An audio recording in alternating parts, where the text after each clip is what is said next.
Oh, big fish, huge fish. What's going on, guys? I'm Tyler Brookins, and this is Brookins Angling. So in this video, my buddy Dean and I are fishing the Michigan Trout Addicts Tournament. This is the third time that we fished this tournament together. I really enjoy it. They have an opener and a closer. If you guys like to trout fish and you live in Michigan, you should check it out. So the way that the tournament works is you get a bump board and a call card. Right at the start of the tournament, they give you a code to write on the card. Each fish that you catch, take photos with the fish and the call card, and then you send them in. At the end of the tournament, the team with the 3 biggest fish wins. So for us, we found our best path to victory is fishing for brown trout. We've pretty much exclusively thrown jerk baits through the whole tournament, and that's where we found most success. We do stumble across some brookies and rainbows with this method, but typically it's just the brown trout that you catch. If you enjoy this video, hit that thumbs up and subscribe. Trout can be a really challenging fish to catch. You have to be stealthy, you have to be accurate with your cast, you gotta cover a lot of water, but you're rewarded with some of the most beautiful fish that Michigan has to offer. Hopefully you enjoy this video. Thanks for watching.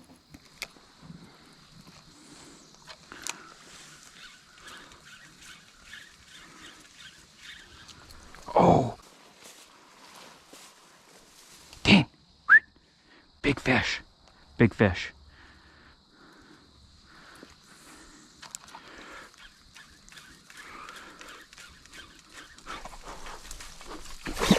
Got it. It's not as big as I thought, but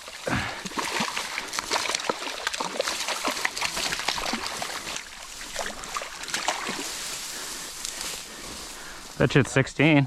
Yeah.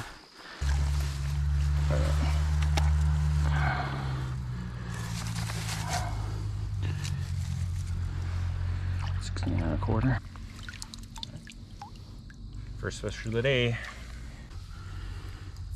He's a little marked up on the top there. I see that.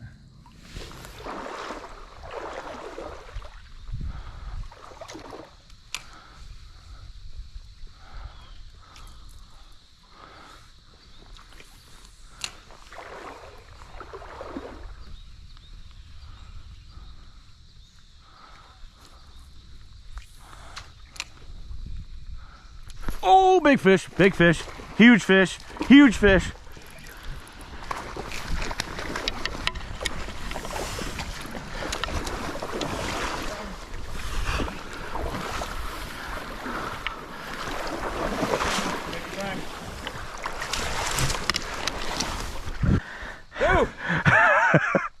How if I get my feet out? Alright, give me the net. Yours wasn't? No. I think mine is still, isn't it? Yeah. Oh man. I'm pretty sure this is the same fish.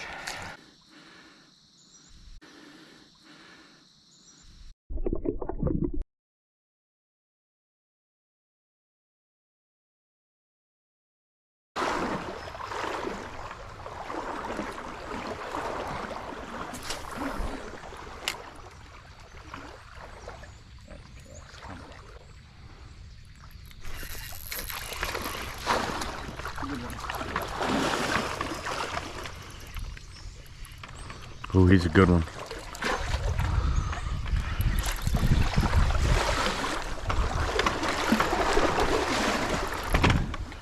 Got a T-bone. Pretty fish.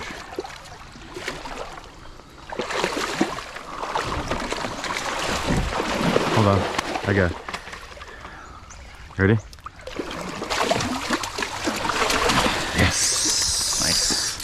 Sweet. That is a nice fish. And I didn't swear.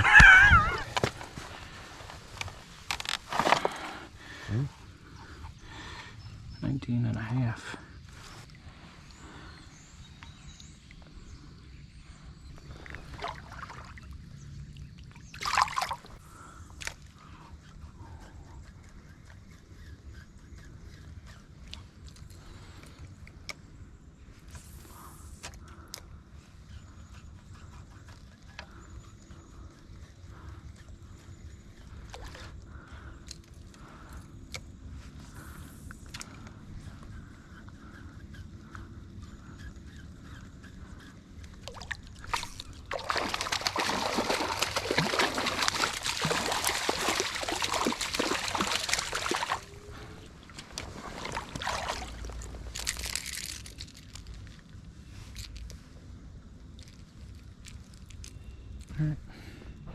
There we go.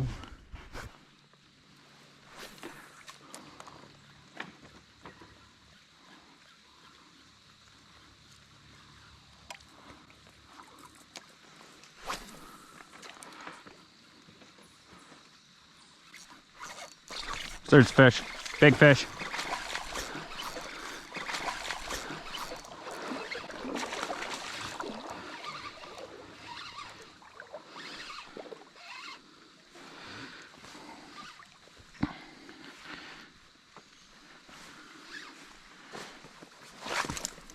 Right here.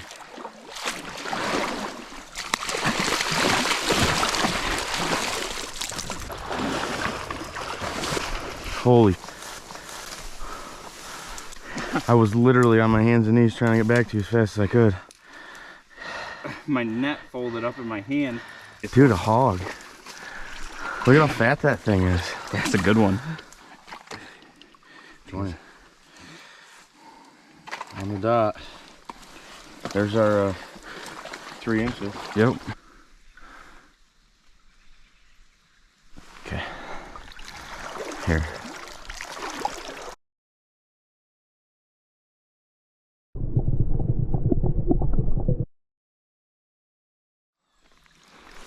Want you to cast up in there with that. I've cast in there 3 more times and I haven't moved them.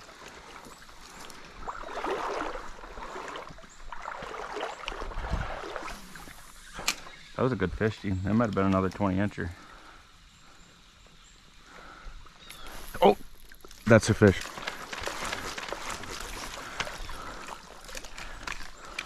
He's right here. There you go.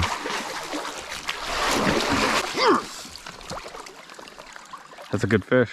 He's not 20. He might be. That last one was so fat. Confidence in the freaking bait. Yep. I switch it out. Yep. You think that was the one? It was about that size. He's 19 exactly. Man, that's a pretty fish. See you, honey.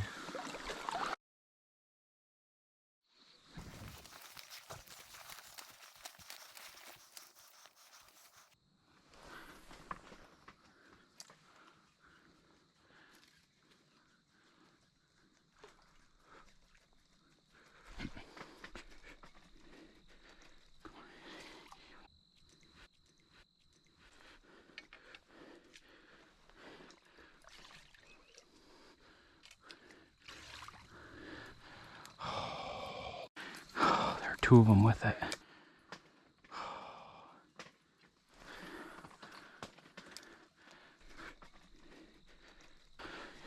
Come on, baby. I'm not gonna get him again. Doesn't that figure?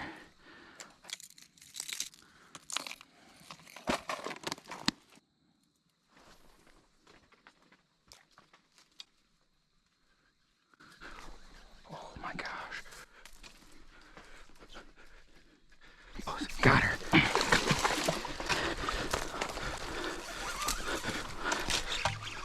Oh. Come on, baby, stay on. Just stay pinned. Yes.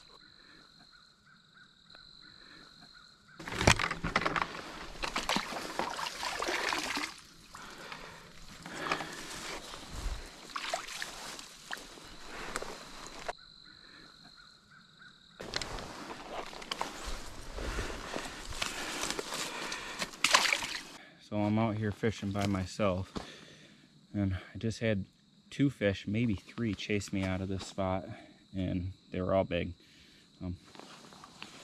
This is the one that I caught. 20-inch female. We're gonna get her back.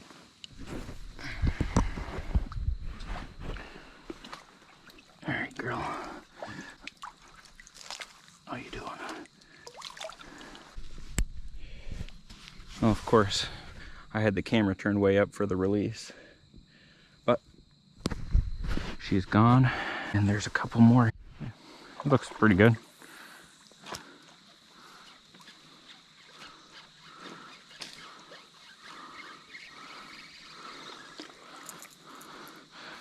See if you can cast right up to the front of that root. That's where he came out from.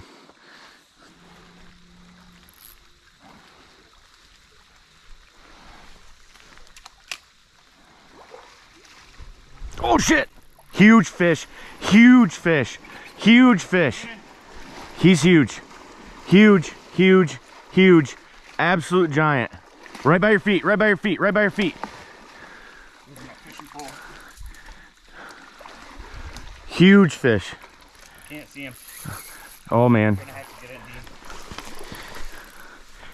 Right there. Oh shit. I am in a bad spot here.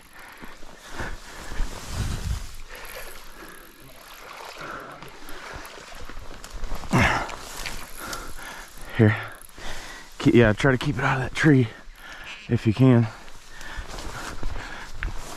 He's in there. Oh, damn it. Go in contact with the fish.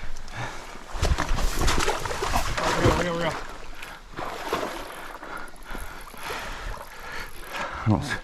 Do you see him? Is he off? Gone. He's in that tree. It broke. He was a giant. That was the biggest brown I've ever had on in my life. Now that I'm back home, I want to go over my setup, lures that we're using, and some other important tips to catch these fish. So the rod that I'm using is a Shields Trophy. It's a 6'6" medium light. You can get this thing for $25 to $30 online. The reel that I have paired with is a Fluid President, size 30. I have it spooled with 12-pound braided line, and I have that attached to about a 4-foot fluorocarbon leader and 10-pound test. Sounds like a lot when you're fishing for trout, but when you're fishing for these bigger fish and you're targeting bigger fish, you want to have the gear size for it. I hate fish stories. I would rather catch the fish and let it go, and I'd rather get it landed in a timely fashion. When you slow play these fish and you let them go, it's not great for them. You're a lot better off getting them in fast. And then as you can see in the video, even fishing this heavier stuff, it's hard to get those big fish out of those logs. It pays to have bigger equipment. So as you see in the video, we're throwing a bunch of different lures. From river to river and creek to creek, it can vary. One of the lures that I was throwing and I actually had the most success with was an original floater, size 12, which sounds like a big lure for trout, but both the 20-inch fish that I caught were on that. Some of the other baits that we're throwing was a Berkeley hit stick. This is a size 7. I'll use all the way up to a size 9. Here's a Yozuri Pins minnow and Rapala countdowns. We throw a lot of those as well. So when I'm fishing a jerkbait with a current, I have to provide a lot of the action. So what I do is I'll cast it out and I snap the rod, I'll reel up the slack between each snap, and I'll hit it again. So what this does is it creates a side-to-side motion with your jerkbait. So you want to give it a lot of erratic action. This gets the trout fired up. Just doing a straight reel with it, a lot of times just doesn't work. So typically when we're fishing for trout, we're always working our way upstream, especially in these small creeks and rivers, and there's a couple of different reasons for that. First reason being is the fish is always facing into the current. So if the fish is facing forward into the current and you're working your way upstream, you just got a better chance of them not seeing you. Another reason is when you're standing in the water, you're always making waves. If you're working slow enough, your waves will get carried down by the current and they won't travel up to the holes or the fish. The other reason being is you muddy up the water when you're walking in there. If you're walking downstream and you're muddying up the water, it'll carry into the holes and it'll scare the fish away. These big trout are extremely smart. They're big for a reason, so you want to do everything you can to not spook these fish. Something else I always do is I avoid stepping on logs or trees. Even if it goes all the way across the river, those fish can feel it. I've stepped on logs and had a lot of big fish just shoot out of the holes just because they can feel me. So just be aware of what you're doing and make sure you take your time, step over stuff, work your way up the river or stream slowly, and you'll catch a lot more fish. So typically when we're fishing for trout, we're looking for any cover or anything that'll hold a fish. Bends that have a hole, undercuts, log jams, pinch points, any of these things will hold fish. Covering a lot of water is important, but just not spooking the fish when you're doing it. So Dean and I had a pretty good tournament. We took 4th place overall. We had 61 inches total. We had 2 20 inchers and 21 incher. Dean lost that one that we think was 25, 26 inches. With that fish, we probably could have been right there at the top. Very well could have won it. Overall, we're very happy with how we did. We didn't catch near as many fish as what we have in the past tournaments, but we were fishing big fish waters. Well, hopefully you guys learned something and enjoyed this video. If you did, hit that thumbs up and subscribe.